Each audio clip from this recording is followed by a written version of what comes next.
पण त्यांच्या मागे कोणीतरी आहे, कोणीतरी असेल तर काही या राज्यामध्ये फरक पडत नाही.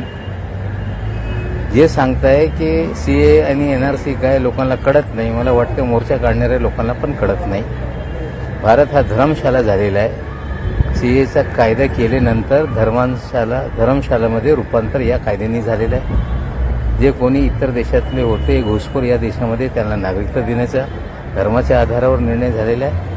बांगलादेशी 2 कोटी आहे ही भाषा भाजपची लोक आसाममध्ये पण सांगत होते. आकडे समोर आले तेव्हा 19 लाखमध्ये 16 लाख हिंदू आणि 3 लाख मुस्लिम आहे. मला वाटतं कुठेतरी असंच काहीतरी आकडे फेकणे योग्य नाही. इतर देशाच्या नागरिकांना बाहेर काढण्याची प्रक्रिया सातत्याने चालत राहत आहे. कोर्टामध्ये लोकांना हजर करताय आणि कोर्टच्या माध्यमातून डिपोर्ट करण्याच्या प्रोसेस होत राहत आहे. पण ज्या पद्धतीने लोक सांगताय की दगडीने उत्तर देऊ, तलवारीने उत्तर देऊ, कायद्याचा राज आहे.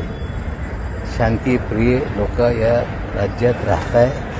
हिंसा करण्याची भाषा असेल, हिंसा असेल. आम्ही गांधीवादी असताना हिंसा या राज्यामध्ये सहन होणार नाही. त्याच्यामध्ये राज ठाकरे म्हणाले की ज्या ठिकाणी मराठी मुस्लिम आहे त्या ठिकाणी दंगली होत नाही, परंतु जे या महाराष्ट्रामध्ये जन्माला आले ते मराठी मुस्लिमच आहे आणि यांना मराठी गैर मराठी हे सर्टिफिकेट कोणाला गरज नाही. या देशामध्ये धर्माच्या नावाने काही लोक राजकारण करताय, काही भाषेच्या नावाने करताय. पण यांनी आज सांगितलेलं आहे ज्या पद्धतीने होर्डिंगवर की भारत माझा देश आहे, सर्व भारतीय माझे भाऊ आहे. आता आम्हाला अपेक्षा आहे की भाषेच्या आधारावर कोणाला हे लोक मारणार नाही. लोकसभेच्या वेळेस, विधानसभा निवडणुकीच्या नाही, असं आहे कुठल्याही नेत्यांना पक्षाला त्यांची भूमिका स्वीकारायचा अधिकार आहे. ते काय भूमिका घेत आहे तो त्यांचा विषय आहे. पण या राज्यामध्ये शांतीचं वातावरण असताना अशांत करण्याच्या लोकांनी प्रयत्न करू नये.